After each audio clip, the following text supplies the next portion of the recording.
Мен даже уборныйга кетип атканда апам күлүп калчу да. Чүрөк биринчи баламды эмизип коюп анан кет депчи. Анан себеби мен запор болот элем, төрөгөндөн кийин геморрой, ушул боюнча аябай көп кыйналдым. Ушу даже апам дагы мен уборныйга кетип атканда кыжалак болчу да. Анан ошол бир күн WhatsApp'тан жөнөтүп калды апам өзү сизде. Геморройдон арылса болот экен деп, анан видеоңузду көрүп, ошол сиздин курсуңузга катышып калгамын. Геморройдон арылдым, запордон арылдым. Азыр андай көйгөйлөр жок. Такыр жок деп айтсам болот.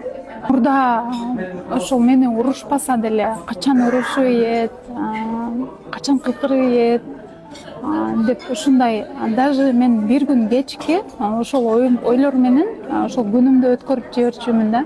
Бир ошондой негативный ойду бир ойду ойлоп аласың, бир күн бою ошол ой менен жүрөсүң да.